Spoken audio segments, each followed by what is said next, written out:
Hello, and welcome. This is Richard Watson, and this is Anglais the Easy Way.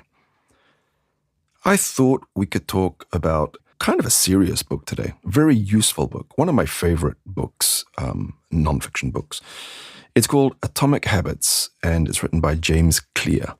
Now, his name is Clear. Be careful. In this podcast, I'm going to use the word clear to talk about his name, not about something else. So, why is it called Atomic Habits? Well, atomic in the sense of the smallest possible part, like an atom. And it's basically the idea that small incremental changes can lead to really effective change. I ended up finding this book after a podcast I heard by a guy called Naval Ravikant, who mentioned in passing that he had the idea to change his habits every 6 months. Every 6 months, he would eliminate a bad habit or create a good habit. And very casually, he mentioned scientific techniques to do so. And that kind of struck me as odd because I always thought it was a question of willpower or discipline or something like that. Turns out it's a science. So what does this book actually tell us? Well, Clear introduces a framework to make new habits based on 4 laws or 4 ideas. The first one is make it obvious, which means design your environment to make cues for good habits visible so that you can see things to remind you to do good habits. Clear suggests that being aware of these things is crucial to form a good habit. He states you can't improve what you don't measure.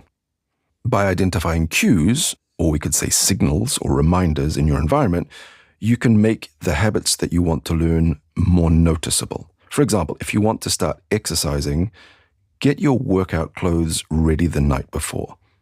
And in the morning when you wake up, you'll see them and it will remind you. So make it obvious. The second one is make it attractive. He calls it craving. Craving is when you really want something. So make it attractive, which means combine your desired habit, which is the thing you want to improve, with something you already enjoy. Clear notes, the more attractive an opportunity is, the more likely it is to become a habit.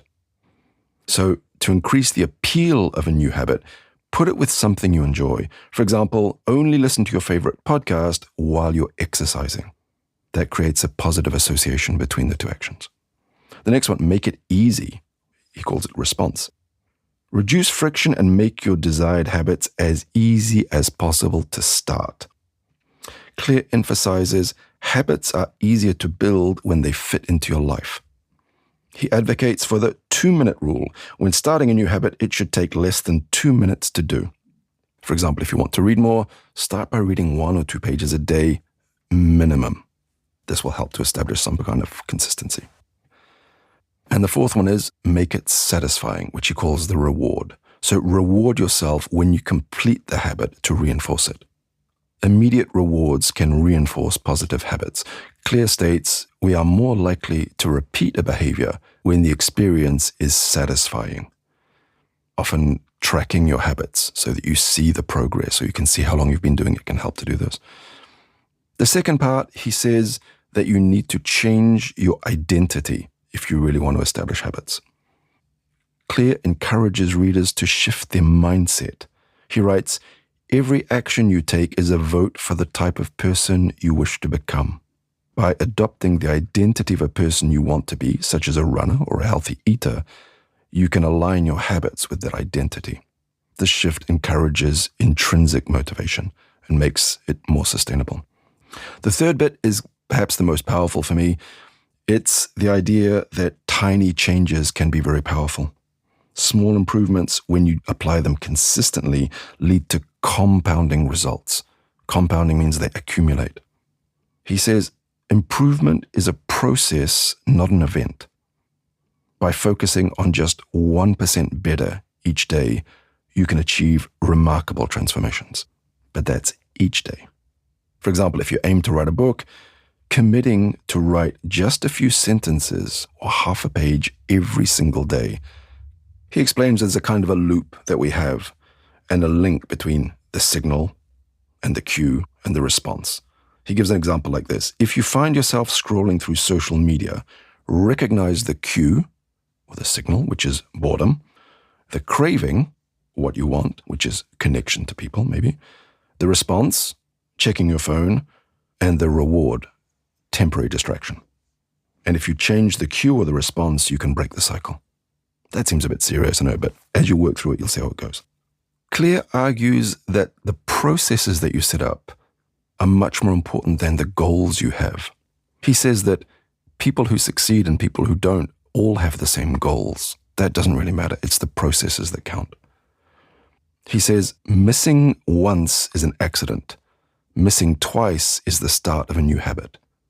So failures are natural. You can fail. You can forget to do something, but try to minimize it. If you do it twice, it's the start of a new habit.